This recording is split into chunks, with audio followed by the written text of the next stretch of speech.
나의 자녀들아, 내가 이것을 너희에게 쓰면 너희로 죄를 범하지 않게 하려 함이라. 만일 누가 죄를 범하여도 아버지 앞에서 우리에게 대언자가 있으니 곧 의로우신 예수 그리스도시라. 그는 우리 죄를 위한 화목제물이니 우리만 위할 뿐 아니요 온 세상의 죄를 위하심이라.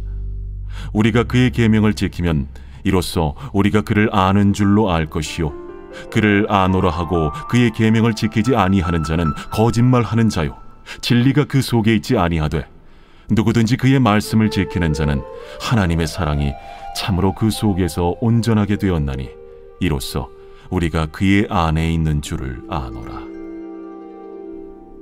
그의 안에 산다고 하는 자는 그가 행하시는 대로 자기도 행할지니라.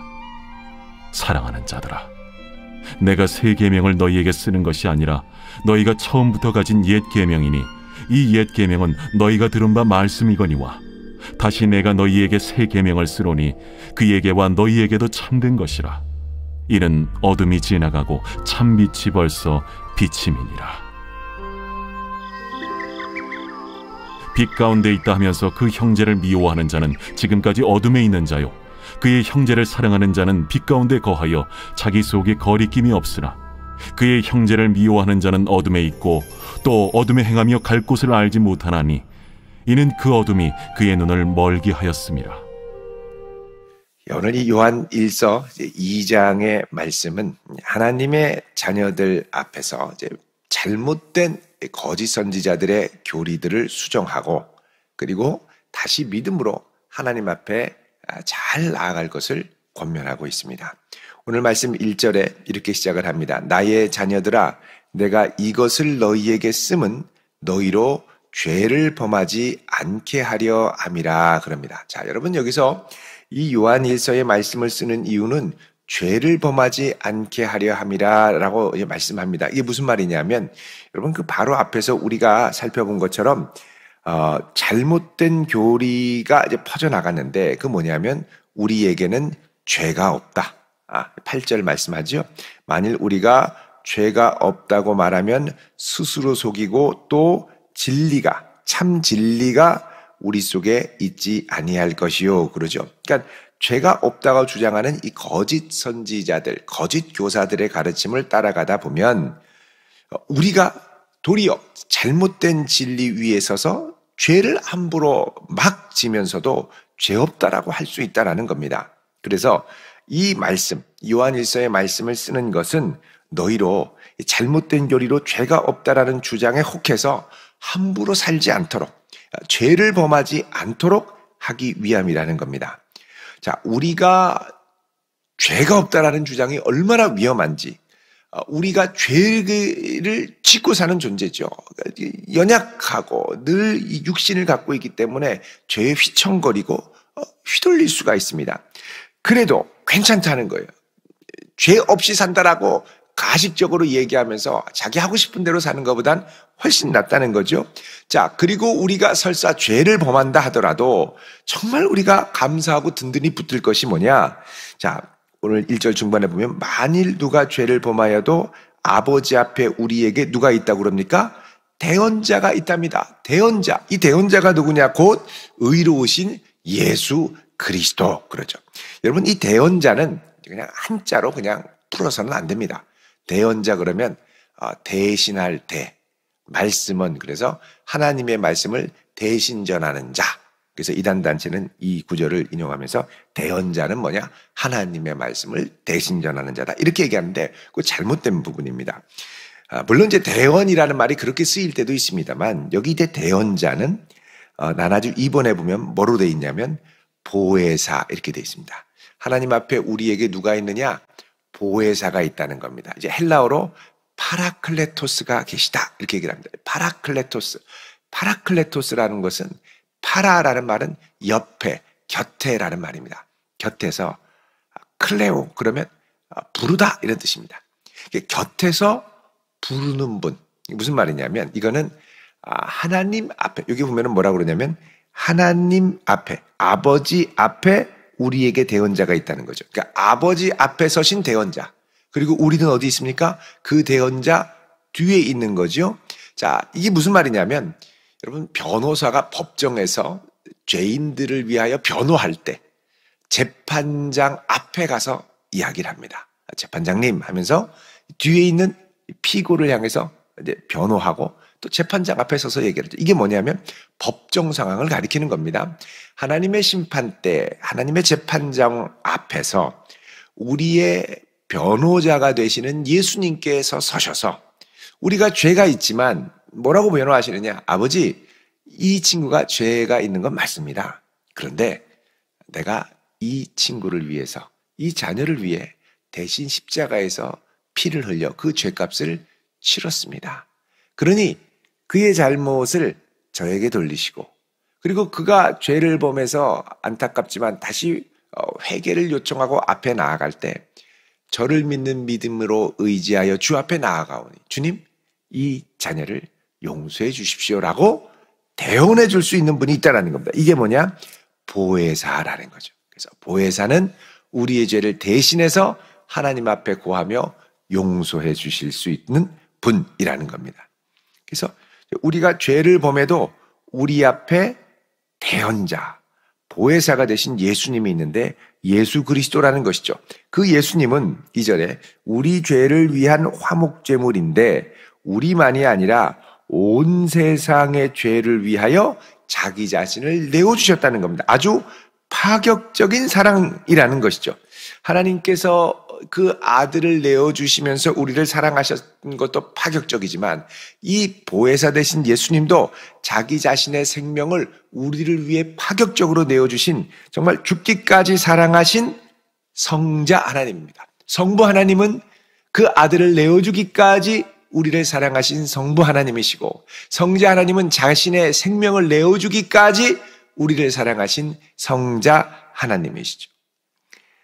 자, 그러면서 이 큰 은총을 입은 우리, 속죄의 은총을 입은 우리는 3절에 그의 계명을 지키면 이로써 우리가 그를 아는 줄로 알 것이요 그를 아노라 하고 그의 계명을 지키지 아니하는 자는 거짓말하는 자다 그럽니다. 그래서 이런 은총을 힘입은 우리라고 하면 우리는 마땅히 그분의 계명을 지켜야 된다는 겁니다.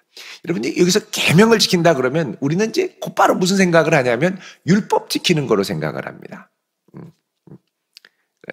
예배 잘 드려야 되고, 뭐 빠지지 말아야 되고, 이거 안 하면 안 되고, 율법적인 것들을 많이 생각한단 말이죠. 그런데 여기서는 율법의 차원이 아닙니다. 이거는 예수님이 우리에게 주신 새 계명의 차원을 말하는 겁니다. 자, 5절에 보면 누구든지 그의 말씀을 지키는 자는 하나님의 사랑이 참으로 그 속에 온전케 되었다. 자, 이 계명, 새 계명, 이 새 계명의 말씀을 잘 지키면 어떻게 되냐? 하나님의 사랑이 그 속에서 온전케 되었다. 그러니까 이 계명은 무엇과 깊은 관련이 있냐? 우리가 계명을 지킨다는 건 무엇과 깊은 관련이 있느냐? 하나님의 사랑과 깊은 관련이 있는 겁니다. 그냥 단순히 이걸 지킨다, 안 지킨다, 했다, 못했다, 요 차원이 아니라는 거죠. 하나님의 사랑과 깊은 관련이 있는 계명. 자, 그래서 6절에 그의 안에 산다고 하는 자는, 자, 그리스도 안에 산다는 자는, 하나님의 사랑이 그 속에 온전하게 되면 우리가 그 사랑 안에 있는 줄을 안다 그러죠. 자, 우리가 그 사랑 안에 산다고 하는 자는 그가 행하시는 대로 자기도 행할지라. 자, 이게 중요한 겁니다. 그가 행하시는 대로 자기도 행할지라. 그 모델이 있는데 바로 하나님의 사랑이죠. 하나님의 사랑을 보여준 예수 그리스도께서 행하신 대로 자기도 행하라는 겁니다. 내가 너희를 사랑하였은즉 너희도 사랑하는 것이 마땅하도다 그러죠. 그 사랑의 계명을 말하는 겁니다. 자, 7절 말씀합니다. 사랑하는 자들아, 내가 새 계명을 너희에게 쓰는 것이 아니라 너희가 처음부터 가진 옛 계명이니 이 계명은 너희가 들은 바 말씀이거니와 이렇게 얘기를 합니다. 자, 예수님이 우리에게 새 계명을 주시는데 이 새 계명은 아주 새로운 전혀 낯선 것이 아니라 너희가 처음부터 가진 옛 계명이다 그럽니다. 자, 처음부터 가진 옛 계명이라는 건 뭐냐? 바로 하나님 사랑, 이웃 사랑이죠. 자, 여러분 한번 보겠습니다. 신명기 6장 5절. 신명기 6장 5절. 자, 신명기 6장 5절을 보시면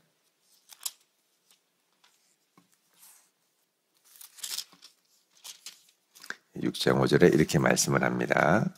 자, 우리 같이 읽어보겠습니다. 시작. 너는 마음을 다하고 뜻을 다하고 힘을 다하여 내 하나님 여호와를 사랑하라. 이게 이제 큰 계명입니다. 하나님을 사랑하는 것. 자, 그 다음에 중요한 게 레위기 19장 18절입니다. 레위기 19장 18절. 레위기 앞에 있는 레위기입니다. 19장 18절. 자, 우리 같이 읽어보도록 하겠습니다. 시작.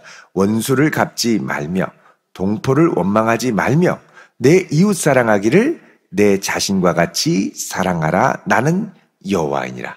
자, 원수 갚지 말고 동포 원망하지 말고 이웃 사랑을 무엇처럼요? 내 자신같이 사랑하라는 겁니다. 내 자신같이 사랑하라. 자신같이 사랑하라. 이웃 사랑, 이웃 사랑. 나는 여호와이니라 그러죠. 그래서 하나님을 사랑하는 것, 그리고 내 이웃을 내 자신같이 사랑하는 것. 자, 이거를 예수님이 어떻게 했느냐? 세 계명으로 다시 주신 거죠. 왜 세 계명이냐?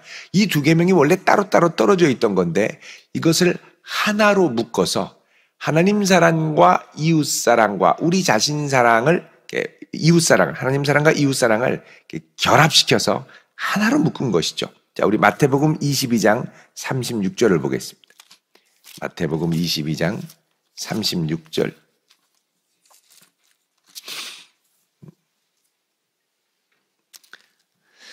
자, 36절부터 40절까지 읽겠습니다. 시작. 선생님, 율법 중에서 어느 계명이 크니이까? 예수께서 이르시되 내 마음을 다하고 목숨을 다하고 뜻을 다하여 주 너의 하나님을 사랑하라 하셨으니 이것이 크고 첫째 되는 계명이요 둘째도 그와 같으니 내 이웃을 내 자신같이 사랑하라 하셨으니 이 두 계명이 온 율법과 선지자의 강령이니라. 아멘.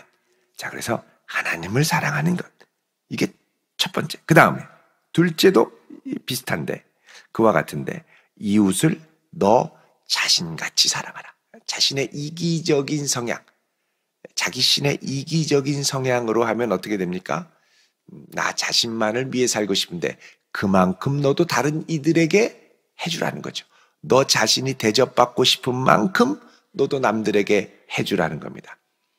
나한테 해 입히는 거 싫은 만큼 나도 다른 사람한테 해 입히지 않는 차원이 아니라 내가 섬김을 받고 사랑받고 싶은 만큼 너도 듬뿍 사랑해 주라는 것이죠.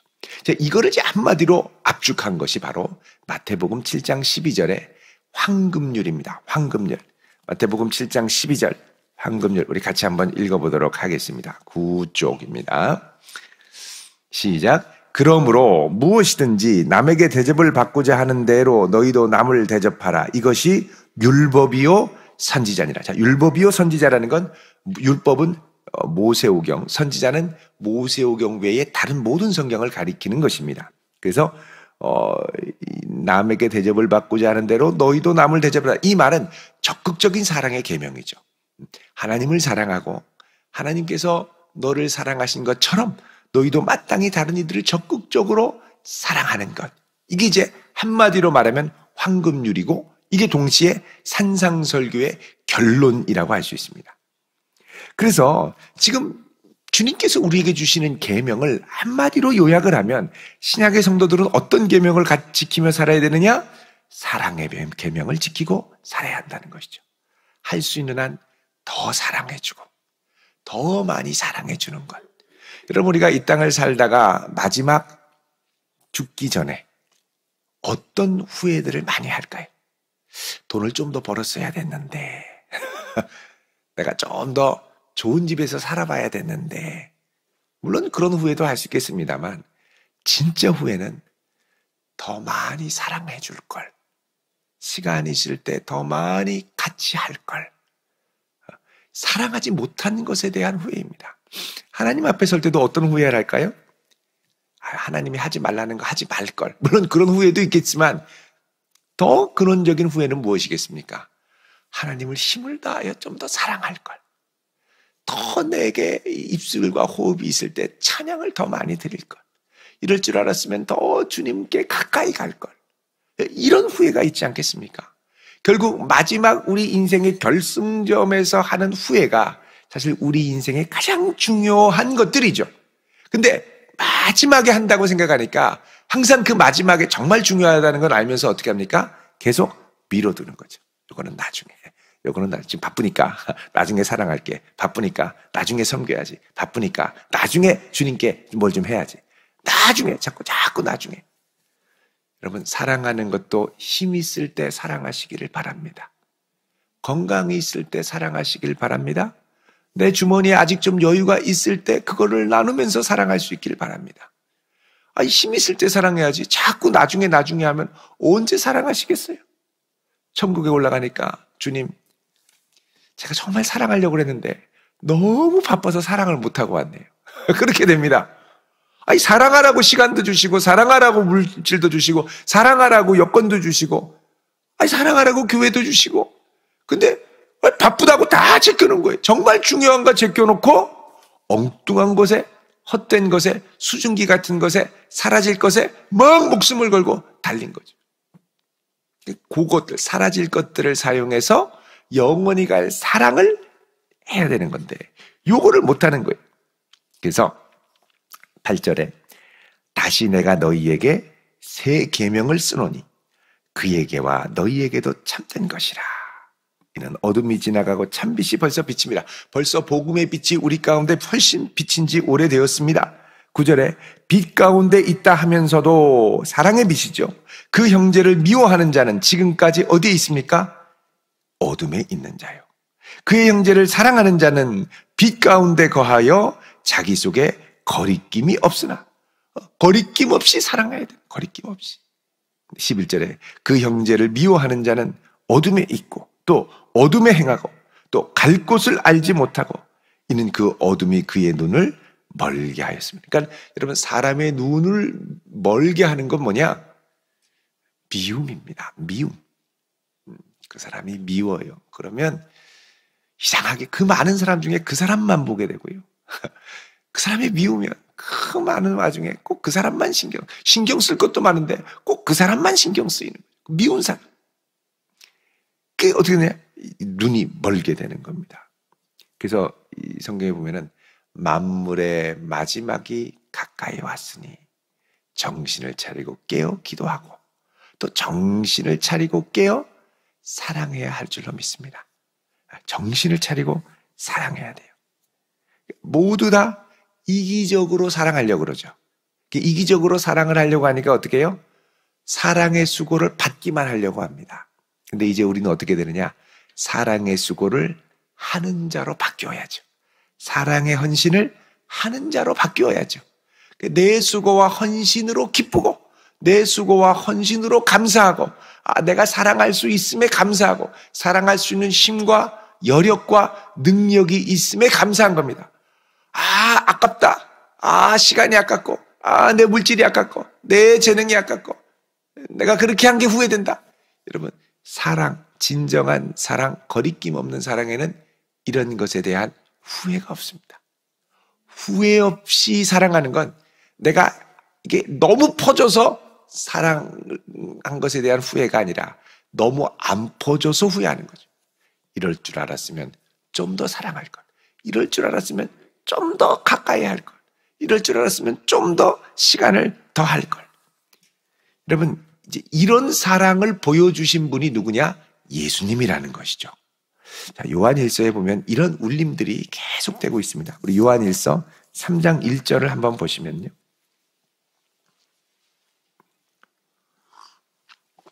같이 읽겠습니다. 시작. 보라, 아버지께서 어떠한 사랑을 우리에게 베푸사 하나님의 자녀라 일컬음을 받게 하셨는가. 우리가 그러하도다. 그러므로 세상에 우리를 알지 못함은 그를 알지 못함이라. 자, 어떠한 사랑을 우리에게 베푸셔서 하나님의 자녀라 일컬음을 받게 하셨습니까? 그 소중한 아들을 아낌없이 내어주심으로 하나님의 자녀라 일컬음을 받게 하셨죠. 아낌없이 퍼준 사랑으로 우리가 있게 된 겁니다. 4장 11절도 보시면요. 요한일서 읽어볼까요? 10절부터 10절입니다. 시작. 사랑은 여기 있으니 우리가 하나님을 사랑한 것이 아니요 하나님이 우리를 사랑하사 우리 죄를 속하기 위하여 화목제물로 그 아들을 보내셨습니다. 이게 사랑이라는 거죠. 11절에 어떻게 합니까? 사랑하는 자들아 하나님이 이같이 우리를 사랑하셨은즉 우리도 서로 사랑하는 것이 어떻게 해요? 마땅하도다. 하나님이 이같이 우리를 사랑하셨은즉 우리 죄를 속하기 위하여 그 아들을 아낌없이 내어주셨은즉 우리도 서로 사랑하는 것이 어떻게 해요? 마땅하도다. 왜? 이런 사랑을 받은 사람들이기 때문에. 그러니까 우리가 사랑하지 못하는 건 어떤 사랑을 받은 존재인지를 잘 모르기 때문에 그렇습니다. 큰 사랑받은 존재들이죠. 자, 19절에 뭐라고 말씀합니까? 4장 19절 읽어보겠습니다. 시작. 우리가 사랑함은 그가 먼저 우리를 사랑하셨습니다. 여러분, 사랑은 내리사랑입니다. 내리사랑. 먼저 하나님의 어마어마한 사랑을 받았기 때문에 그 사랑이 흘러들어가는 거죠. 네가 나한테 이렇게 해주면 나도 이렇게 해줄게. 요거는 사랑이 아닙니다. 이게 어마어마한 사랑이 하나님으로부터 부어져서 이걸 갖고 막 흘러 넘치는 사랑으로 사랑을 해야죠. 왜 사랑해야 되느냐? 그가 먼저 우리를 사랑하셨기 때문에. 요게 뭐냐? 신약의 백성들이 지키고 살아야 할 핵심적인 새 계명입니다. 우리에게 계명은 이 계명이 있습니다. 사랑의 계명이 있을 뿐입니다. 나중에 주님 앞에 책망받는 것은 더 주님을 사랑하지 못했기 때문에 책망하는 것이 받고 또 내 이웃을 더 사랑하지 못하고 인색하게 굴었기 때문에 책망받습니다. 근데 우리가 나중에 칭찬받는 것은 뭐 때문에 칭찬받느냐? 정말 너에게 있는 것으로 아낌없이 주님을 사랑했구나. 내가 너에게 그렇게 넉넉하게 많은 것들을 허락하지 않았지만 내가 있는 것으로 아낌없이 이웃을 사랑하고 성도를 사랑하고 교회를 사랑했구나. 주님의 몸된 교회를 사랑하는 건 사실 예수님을 사랑하는 것과 마찬가지죠. 이 사랑으로 살아갈 수 있는 그런 복된 성도 되시길 주의 이름으로 축원드립니다. 기도하겠습니다. 거룩하신 아버지 하나님, 우리가 주님을 먼저 사랑한 것이 아니요 주님께서 우리를 먼저 사랑하셨사오니 우리도 이 큰 사랑을 받은 자로 사랑하는 자로 이 한날 서게 하옵소서. 오늘 이 아침 주 앞에 귀한 기도의 제목을 담아 예물을 드리는 손길들이 있사오니 주여 기쁘게 받으사 응답하여 주옵소서.